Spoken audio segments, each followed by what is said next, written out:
मानस बाल कांड चौपाई 274। जब भगवान श्री राम ने धनुष तोड़ दिया और उसकी ध्वनि इतनी तेज थी कि आकाश पाताल सब पृथ्वी सब कांप उठे और भगवान परशुराम को भान हो गया कि शिव जी का धनुष टूट गया है, तो वे वहां पर आए जहां पर धनुष तोड़ा गया था, जनक की राजसभा में, और आकर बहुत क्रोधित होते हैं।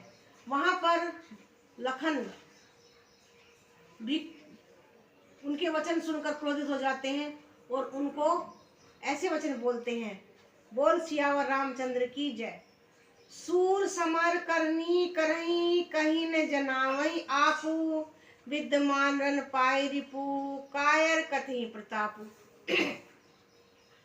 लक्ष्मण जी कहते हैं शूरवीर तो युद्ध में शूरवीरता का कार्य करते हैं, कहकर अपने को नहीं जताते, शत्रु को युद्ध में उपस्थित पाकर कायर ही अपने प्रताप की डींग मांग मारा करते हैं। क्योंकि परशुराम जी कहते हैं कि तुम्हें मेरे अभी ज्ञान नहीं है कि मैंने कितने क्षत्रियों से पृथ्वी को रहित कर दिया है। तुम तो कालू हाक जनु लावा, बार बार मोहि लागी बोलावा, सुनत लखन के वचन कठोरा, परसु सुधारी धरे कर धोरा। आप तो मानो काल को हाँक कर लगा कर बार बार उसे मेरे लिए बुलाते हैं। लक्ष्मण जी कहते हैं कि आप तो बार बार काल को आवाज लगा रहे हैं मेरे लिए। लक्ष्मण जी के कठोर वचन सुनते ही परशुराम जी ने अपने भयानक फरसे को सुधार कर हाथ में ले लिया। जब लक्ष्मण जी वचन बोलते हैं तो परशुराम जी को और भी क्रोध आ गया और उन्होंने जो फरसा ऐसे लिए हुए थे उसको सीधा अपने हाथ में ले लिया। अब जनि देव दोष मोहि लोगु, कटुवादी बालकु बध जोगु, बाल बिलो की बहुत में बाचा, अब यह मन मर निहार भाषाचा।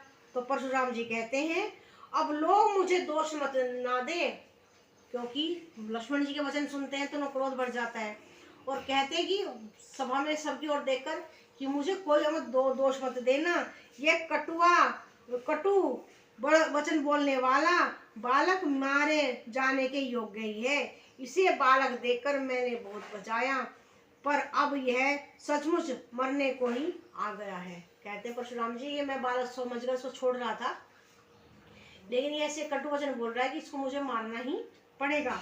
कौशिक कहा क्षमीय अपराधु, बाल दोष गुण नहीं न साधु, खर कुठार में अकुरन को ही, आगे अपराधी गुरुद्रोही।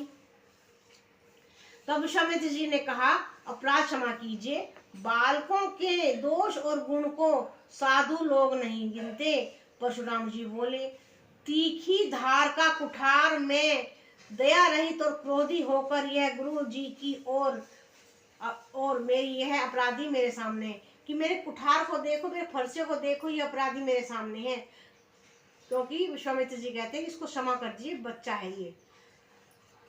उत्तर देत छोड़िए बिन मारे, केवल कौशिक शील तुम्हारे, नैते यही काटी कुठार कठोरे, बुरही उरिन होते विषम थोरे। उत्तर दे रहा है इतने पर भी मैं इसे बिना मारे छोड़ रहा हूँ। सोए विश्वामित्र केवल तुम्हारे शील प्रेम से नहीं तो इसे कठोर से कुठार से काटकर थोड़ी परिश्रम से गुरु की से उर्ण हो जाता। कहते हैं विश्वामित्र जी की हे विश्वामित्र, कहते हैं परशुराम जी हे विश्वामित्र मैं तुम्हारे कहने से इसको छोड़ रहा हूँ, वरना मैं इसे अपने कुठार से अभी मार डालता। बोल सियावर रामचंद्र की जय। चौपाई 275। गादी सुनो के हृदय हसी, मुनि हरिहर सूझ, आय मैं खांड जख में अजून बूझ अबूझ। विश्वामित्र जी ने हृदय में हंसकर कहा मुनि को हरा ही हरा सूझ रहा है, अर्थात सर्वत्र विजयी होने के कारण वे श्री राम जी लक्ष्मण जी को भी साधारण क्षत्रिय समझ रहे हैं, किंतु यह लोहमयी फौलाद की बनी हुई खांड खड़ग है, ऊख की रस की खांड नहीं है जो मुंह में लेते ही गल जाए। मुनि अब भी बेसमझ बने हुए हैं, इनके प्रभाव को नहीं समझ रही है। विश्वामित्र जी मन मन में हंसते हैं और मन मन में ही सोचते हैं कि ये कहते हैं कि मैंने क्षत्रियों से रहित कर दी पूरी पृथ्वी, लेकिन ये राम और लक्ष्मण जी को नहीं जानते कि ये वे क्षत्रिय नहीं है।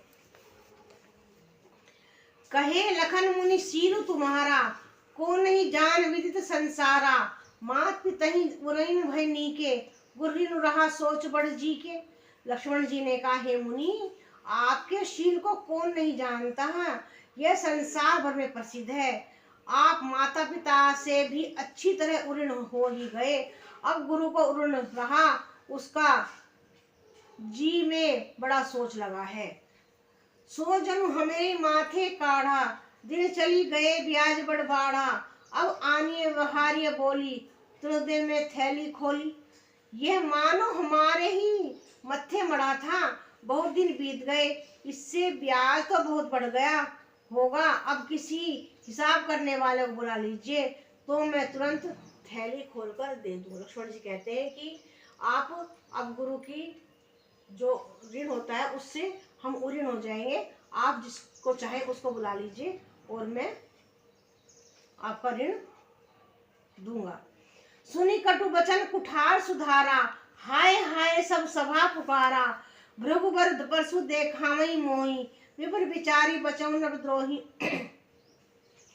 तब लक्ष्मण जी के ऐसे वचन सुनकर परशुराम जी फिर क्रोधित हो गए और उन्होंने अपना फरसा फिर से संभाल लिया। सारी सभा हाय हाय कहकर पुकारने लगी। लक्ष्मण जी ने कहा, हे भृगु श्रेष्ठ, आप मुझे फरसा दिखा रहे हैं,